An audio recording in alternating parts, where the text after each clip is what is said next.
If you're someone that's part of the AA Advantage program, this video is going to be really useful for you. A lot of people know about the different statuses, right? Gold, platinum, executive platinum, platinum pro, all that stuff. But a lot of people don't realize that there's actually loyalty point rewards that are as valuable and sometimes more valuable than the statuses themselves. So in today's video, we're gonna be looking through all the different status tiers, all the different loyalty point tiers, which kind of sometimes are aligned with status, but they're a little bit different. We're gonna be talking about that and what you actually get. And quick hint, quick spoiler, it's pretty damn good. All right, let's jump into the computer. All right, so here's what we got. You get a bunch of different loyalty points and a bunch of different metrics. Again, for reference, 40,000 loyalty points, for example, is gold. So that's just to kind of give you an idea. So let's say you earn 15,000, but not 40,000, you would get this. It's not actually tied to any status itself, although the statuses have their own benefits too. So just to be clear, two separate systems. It's the same point currency for earning the statuses, but it's a completely separate system that you get. These are kind of just additional things you get along the way. So for 15,000 loyalty points, your reward here is kind of interesting. So you get Group 5 boarding, which is actually kind of nice if you don't have a credit card, and then you get some other choice. These aren't that useful. Maybe the preferred seat coupons if you're really flying a lot and you're not, upgrading yourself, maybe. But I don't know, priority privileges if you need like a fast check-in, but honestly, not great. The next tier is 60,000 loyalty points, and it's also not honestly that amazing. You get Avis Preferred Plus. For me, I get that with like a bunch of credit cards and status match, so it's not that useful. And you get a 20% loyalty bonus with spending with select partners. Again, not useful at all. That's basically them just letting you spend money and giving you a rebate. 100,000 loyalty point bonus though, and by the way, this is past, right, gold, this is now past platinum, right? You get Avis President's Club status and a 30% bonus, the same thing, right? Again, not great. This might be useful for some people, depending on if you're actually going to be, spending the money anyway. President's Club status, again, depending on what cards you have. If you have the Amex Platinum, you can sort of do a status match thing to get that anyway. But for some people, that actually can be quite valuable, can be quite useful, get you rental car upgrades.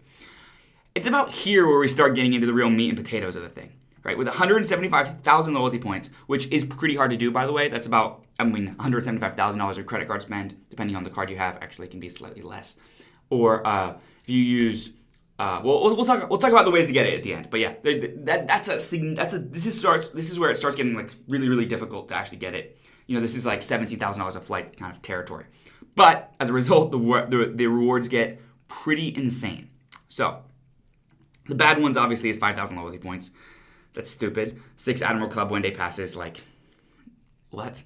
$200 trip credit, it's okay. Carbon offset, no, I don't personally care. $250 donation to select nonprofit organization. That you'll see in a second makes no sense because you could just get 300. You could just get 20,000 bonus miles, which are or 25,000 bonus miles, which are worth more than the $250 donation, and then just donate $250. So it doesn't make sense. And 2 gifts of AA Advantage Gold status. That's nice if you have a family, you want to gift it to them, but again, not huge. So out of these, there's one that really stands out, which is the 2 system-wide upgrades. The value on that loyalty point choice alone can be immense. That's system-wide upgrades. So again, it's subject to availability and can be a little bit hard to find, but that's like, New York to London, right? A $12,000 flight or $8,000 flight, depending on what time of year you're going. In first, if you're just buying cash, in flagship business, if you're just buying cash, boom, you get that upgrade. So that's if you're someone who would pay for that flight, that's a $7,000 value. If you're someone who wouldn't pay for that flight, it's whatever you value the seat at, obviously. But almost guaranteed to be more than $200 each, right? I would say, and at the floor, you can value that at $500 to $1,000 each system-wide upgrade. Extremely valuable. It's just an amazing, amazing benefit. And then you start seeing it really start stepping up. So again, here we're at 250,000 loyalty points. This is where you start hitting real, this is very hard to hit, right? But if you do hit it, you have, again, 2 system-wide upgrades, and then you have to choose another one. And it's quite funny because, Bang & Olufsen product requires 2 choices, but 2 system-wide upgrades and a 30,000 bonus miles, because if you're getting this, you probably have an Advantage card, easily pays for pretty much anything Bang & Olufsen that you could get. Same with Admiral Club, right? It doesn't make any sense. So here, again, you're probably going 2 system-wide upgrades, and realistically, you're also going with the bonus miles here. Just makes sense. Flagship Lounge, by the way, if you've never been to it, is pretty cool, but not worth anything that crazy. If you've ever been to the flagship first one in either New York or I think the other one I've been to is in Dallas, either Dallas or Houston, where they have flagship dining. It's pretty cool. It's pretty nice, but I'm not going to be training it off. And then quickly, because I don't think anyone on the channel is going to go through these ones, but we'll just cover them as well. You get basically the same thing, or gift of Advantage Platinum status. That actually might be valuable depending on who you're gifting it to. It'd be pretty cool for them. One flagship first visit dining pass is insane. I've eaten at multiple flagship first dining places, and they are not that great. They're fine, but they're not that great. Later on, you get more or less the same stuff. They start getting a little repetitive. But yeah, you can kind of see here, you get a lot of system-wide upgrades. Again, each of those is super, super valuable. And probably if you're getting to here, you are flying a lot. And so the value you're getting out of these is immense. At the 1 million loyalty point mark, again, this is all crazy, but you get up to 100,000 miles back on award redemptions, which obviously is worth a ton. Or you get 4 system-wide upgrades, which is worth like an enormous amount, right? Or a gift of Advantage Platinum Pro, which is, I value at maybe $2,000 to $3,000 depending on the person. So it's pretty good. Here, they just keep throwing you system-wide upgrades, and here they keep throwing you them. If you're getting to this loyalty point status, what's probably happening is you're someone who had a lot of credit card spend through a company, like an ad agency or something. So this is really just sort of an additional rebate on that, because you're not getting great multipliers on their Advantage credit cards. They're making a ton of money off that. So that's really what this is. It's just like a big gift for the people in the ad agencies that are spending it. But yeah, so this is like a pretty good value, right? Up to here. I mean, this 175,000 loyalty point with the 2 system-wide upgrades is a huge value. I mean, there's no way of sugarcoating it. That's a good portion of the value just from Platinum Pro, because you're very unlikely to get those system-wide upgrades if you're flying New York to London. Just naturally, it's probably not going to happen. Okay, but now let's talk about how you can earn more earn more loyalty points, right?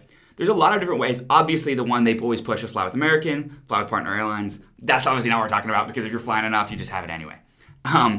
Yeah, and so obviously the other thing you can do is get a credit card and spend. There's ways of manufacturing that, but it's not worth covering for the sake of this video. The real ways that I've been able to get relatively good amount of status is shopping and dining.